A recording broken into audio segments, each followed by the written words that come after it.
Hello everyone and welcome back to the channel. It's been a little while since the last video, but I'm so glad to be back and I hope you enjoy this Halloween special. Today we are starting with the My Little Pony G1 Sundance that has some severe age spots. These are very difficult to remove, so they made this pony an excellent candidate for a transformation. So I hope you enjoyed the video. I will explain some of the new things I'm doing in this one and tell you a lot about Egypt. So let's get started. The first thing we want to do is to remove all the hair, but first I should probably tell you a little bit about this project. I was going through a few ideas for a Halloween pony, and some of the comments for the Minoan video mentioned Egypt. I do want to do a proper Egyptian history lesson project. I really enjoy doing that, but those take a little longer. So for this week I decided to go for one of Halloween's staples, the mummy costume. There are a few techniques I have been wanting to attempt. As you know, in this channel I try to make all things look newer. In this case I want to make something new look a few thousand years older. And I thought a mummy will give me the opportunity to try some aging effects, and also the new 3D printer that Elegoo sent me, the Mars 3, I love it. And I also really wanted to cut little strips of cloth because it felt like it was going to be quite therapeutic, and it was. And this is how this project was born. By the way, pulling ponies' hair plugs is also quite a nice activity. I recommend it. I decided not to remove the pony's eyes or the symbol. This way you can still potentially revert the design to the original pony. And I warn you now, this will be another history lesson. The one thing I did want to do though was just to fix the ear, so the shape is maintained when I start wrapping the pony. As usual, I'm going to use Milliput. It doesn't have to be the fine grain, it can be any color or any material really. As I mix the two parts, maybe I should tell you a little bit about this pony. I'm not sure if I should because it is being transformed, but just in case you were curious, this pony is called Sundance. It was released 3 times in the first generation, and there are also lots of international versions for it. It is quite popular and there are lots of this model of the pony because she appeared a lot in the shows and the movies. She was Megan's special pony. Megan was a human friend. One thing that is relevant to this video is that Sundance is in the bow tie pose. The pose is the only thing that will remain throughout the project. As you can tell, I do feel a little bad about this, but that's why I decided to leave the original pony underneath so you can always revert back to it. This pony came without a tail. I considered re-hairing it using nylon hair, as I usually do for the restorations. Then I thought, well, I'm probably going to cover it anyway, so I decided to instead use yarn. Just like I do with the nylon hair, I'm going to use cable ties to tie the new hair in place. My original plan was to maybe wrap the yarn with some other material, also mummify the tail, but well, you can't see yet where this is going, I think, but I will let you be the judge of whether it was a good idea to just leave it as it was. In case this is the first time you see ponytail rehair, what I'm doing here is just pushing the hairs inside the pony and then using the cable tie to fix it in place. Ideally, no matter how hard you pull the tail, it wouldn't come off. And I normally use 2 cable ties. In this case, 1 is enough because the yarn is very thick. Oh, I actually have an idea. I don't know if you would like that. You can let me know if you want in the comments. I was thinking that it would be interesting to try different materials for pony hair replacement. One could be yarn, wool, tinsel. I don't know. If you have ideas for things you would like me to try, pasta, just please let me know. I would love to do a video about unexpected hair materials. This is the glue I have been using so far to glue the heads. It has worked amazingly. I unfortunately ran out of it. I thought that Gorilla Glue would do a better job because I heard that it's actually excellent for vinyl. I don't feel it does though, so I will try to find a link to the one I have been using so far. I think this Patex or Patex brand is from Germany. So if you have a suggestion for gluing heads that is working better than Gorilla Glue, please let me know. because you will find lots of ponies where people have tried to remove the head, they weren't able to. This happens sometimes depending on the age of the glue and lots of other factors, and you end up with a head you can't really like screw back in place, if that makes sense. And in the end I used the combination of Gorilla Glue and a little bit of fabric glue. That is, by the way, a glass of vanilla Coke. This is how I like to drink it. So yeah, not too happy about the Gorilla Glue. The head stayed in place, but that was also heavily helped by the fact that I wrapped the whole thing in tons and tons of bandages. And now comes the wrapping part and my opportunity to tell you more about mummies. I always wanted to be an Egyptologist. I think it was one of my first life goals. But unfortunately in South America, while I was studying anthropology and archaeology, we didn't see a single thing about ancient Egypt, which makes sense because it's not, you know, close to us. When I was little, I always had this image of myself excavating in the desert. That didn't happen, at least as I expected it, but I did have a chance to go to Egypt. My brother and I were there about 3 years ago, I think. It was amazing, a lifelong dream. And I was very lucky also to be able to see other ancient places with my partner and with my mom. And I'm really looking forward to, yeah, exploring more in the future. I'm getting emotional. So let's go back to the video. I'm using this material that kind of resembles linen. It's not, but it's similar. And for the first layer, I'm going to use fabric glue because I want it to stick to the vinyl, and I know for sure that this will make that happen. But this is the first time I'm doing this, so it's all very experimental. One thing I can tell you for sure is that these strips are way too thick. It's much better if you do smaller ones. It's okay for a base layer, but I think you will see later that the result is a bit chunkier than it could have been. So I would again use the fabric glue, also because it's much cheaper than the Gorilla Glue or anything like that, and you know that it will stay in place. However, for the subsequent layers, I use lots of other things. Well, I use mostly PVA glue, as you will see soon. I was a little scared it will look too shiny or, what to say, too inflexible. But it actually ended up looking okay, I think. You will see what I mean in the next section of the video, which is coming up. No. Now it's time to start with the thinner strips of material and the PVA glue, and I will tell you a little bit more about mummies. So, for a long time we thought that mummies were created naturally, especially in places like Egypt, because of the environment in which they were buried. But turns out that they were actually deliberately mummified people about 5,600 years ago. So I don't think maybe this is the right video to go into the details, the creepy details of how exactly mummification worked. It is very interesting though if you want to look into it. But one very important thing, I think, is why the Egyptians did this. Why did they preserve the bodies of the dead?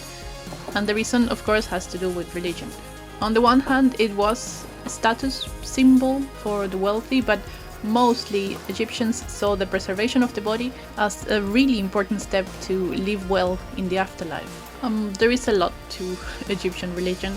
It's all incredibly fascinating.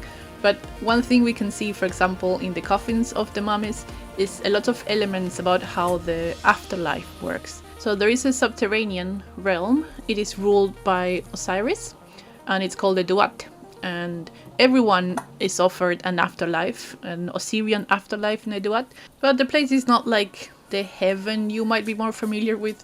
This subterranean realm is filled with traps and snares and threatening beings.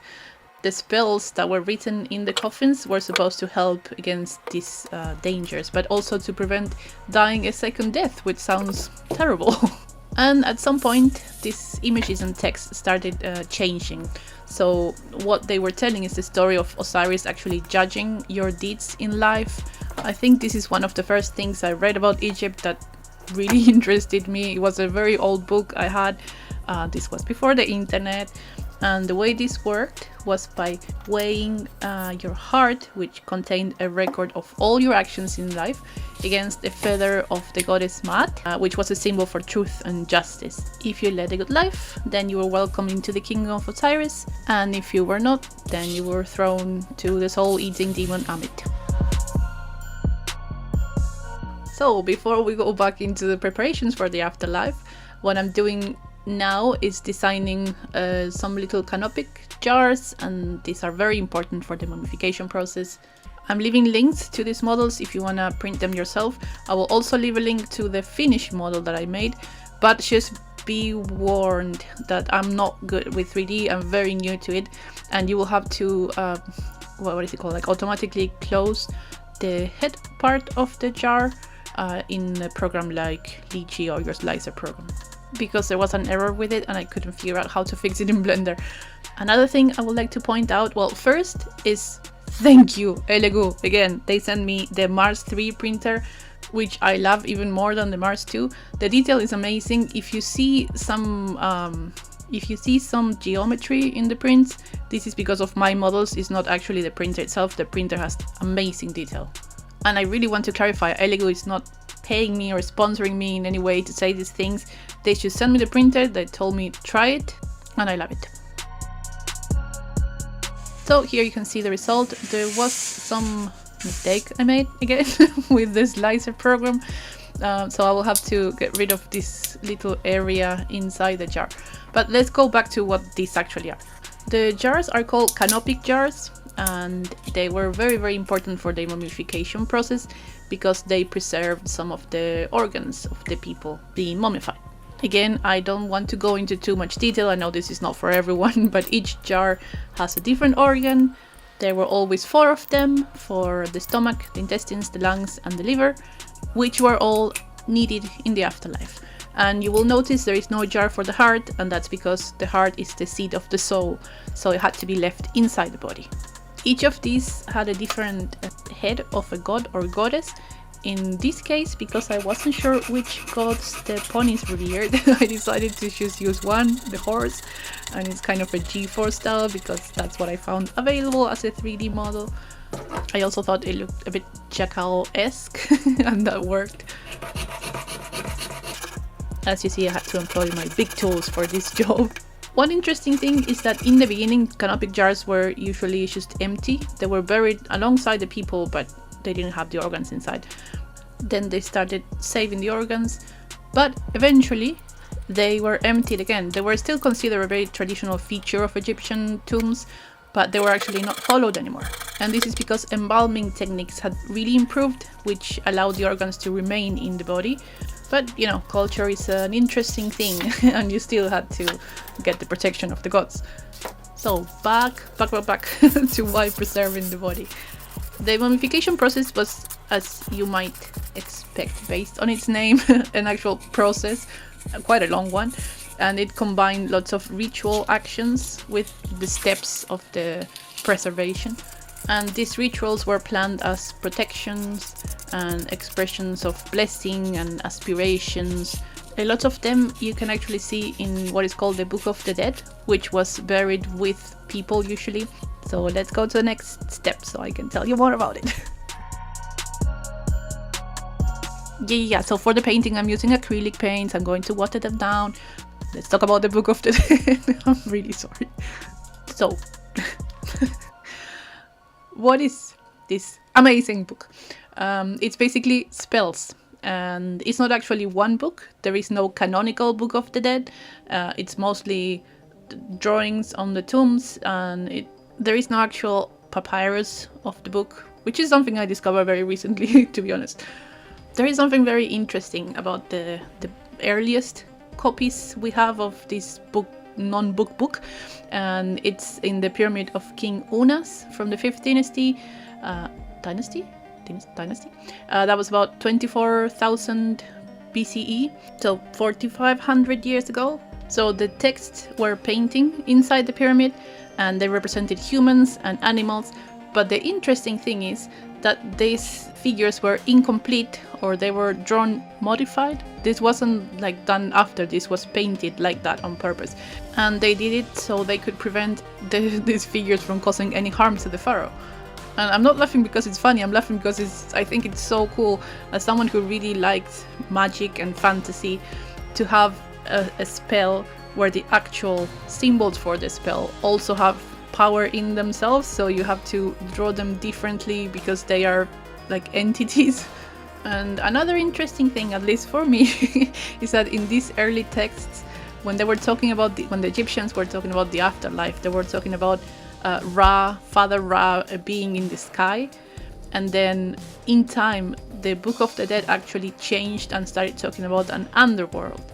And I'm not sure why this happened, but it also makes me think of other cultures like the Aztecs and how they had the sport. Oh my god, I have to do an Aztec pony now so I can tell you about this. The Aztecs played a game, a ball game, where the winning team was sacrificed to the underworld gods. The game itself was a representation of the fight between the underworld and the world.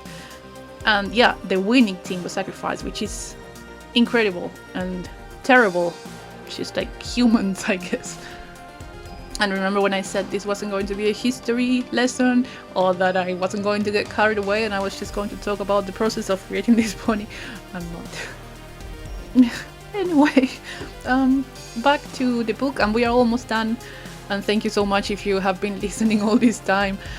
So, third interesting fact about the Book of the Dead: it opens with a number of illustrations, usually with the word draw, which can mean mouth, speech, utterance, spell, or incantation.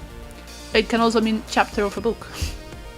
And this is the reason why, when I had to pick between the many things that I liked to study, I picked anthropology, because it's this ambiguity that I think is at the center of our human nature, the richness of meaning and the complexity, and then on top of that you add culture and ritual and religion and yeah. And if this is the first time you see the channel, you will be very confused. Again, thank you so much for accompanying me in this process. I hope you enjoyed the project. Let's look at the before and after, shall we? So here is the before, the Sundance pony with some age spots. And here is the after. We have our pony with the canopic jars, ready to be judged by Osiris and see if its heart weighs more or less than the feather of truth. I personally feel that Sundance led a very decent life, that her heart was balanced with the feather of Ma'at, and that she was deemed worthy to live forever in paradise with Osiris. So yet again, thank you so much for watching the video. I really hope you enjoyed it. I hope you didn't get completely overwhelmed by the amount of information I enthusiastically shared. If you like history and you want to see more, there is another video, the Minoan Pony, in which I also get carried away and talk a lot about history. I'm actually very glad that I got the chance to do this. I had lots of fun, especially recording this part, and I'm really grateful that you stuck with me, and I hope I can do lots of videos in the coming weeks. Hopefully less chatty than this one. So have a great Halloween, have a great week, and I will see you in the next one. Thank you, bye bye!